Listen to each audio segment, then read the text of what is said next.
Hello guys! Welcome sa Eva Loves Cooking. Isang simpleng ulam ang lulutuin natin ngayon. Pero kahit simple ay talaga namang napakasarap at masustansya pa. Pero bago yan, i-click nyo muna ang subscribe. At ang tinutukoy kong ulam ay ang ginisang sitaw. Ito ang mga ingredients na kakailanganin natin para dito. Sitaw, giniling na baboy, patis, tubig, sibuyas, gagamit din tayo ng bawang, kamatis at paminta. At bukod sa mga ingredients na ito, ay gagamit din tayo ng mantika. Una, painitin muna natin ang kawali. At habang pinapainit natin ito, lagyan natin ng mantika.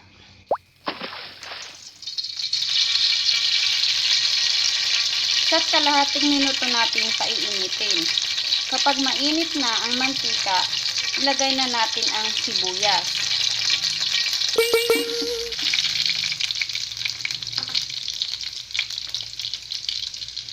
Lutuin natin ito ng 25 seconds.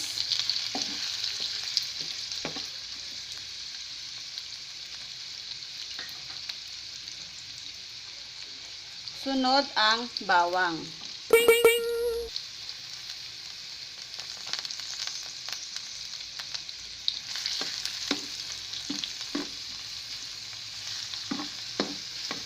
Sunod natin igisa ay ang kamatis.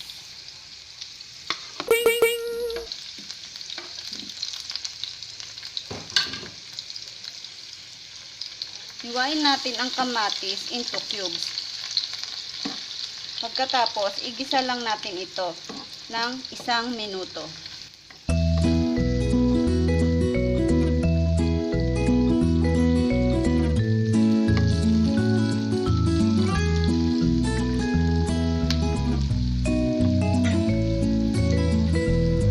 Igilig muna natin ang sibuyas, bawang at kamatis.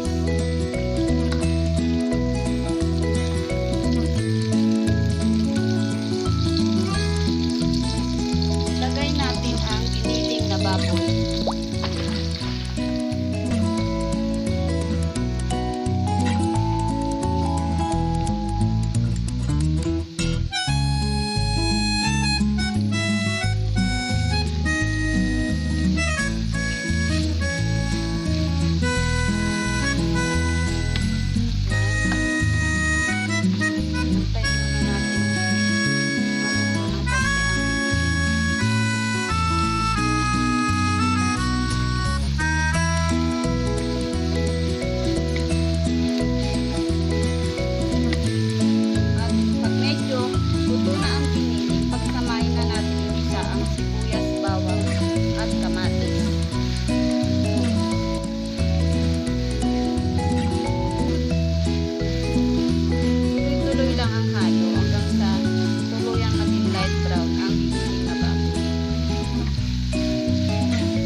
natin ang paminta.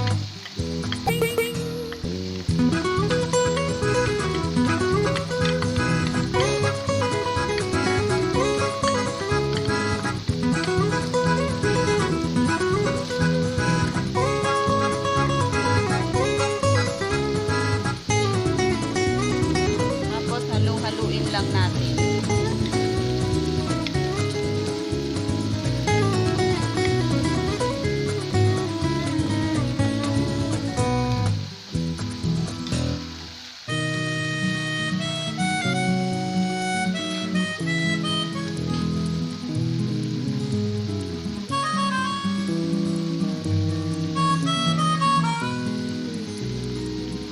Pagkatapos, lagyan natin ng tubig.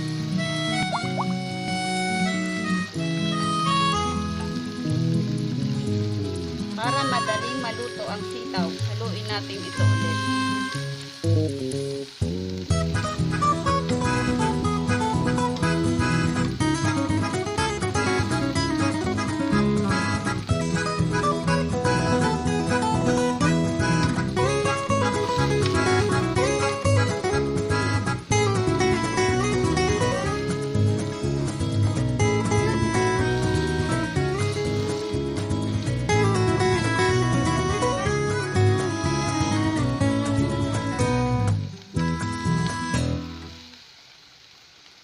At pagluto na ang sitaw, pwede na natin itong tikman.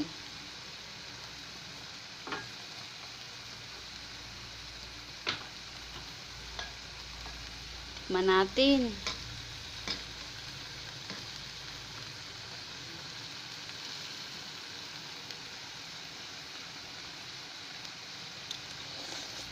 Yummy, sarap.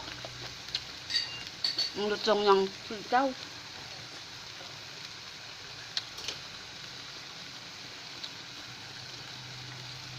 Sarap. Ayan guys, luto ng ating ginisang sitaw. Pwede na natin itong iserve. Kung nagustuhan nyo ang aking video, please like and subscribe. Thank you.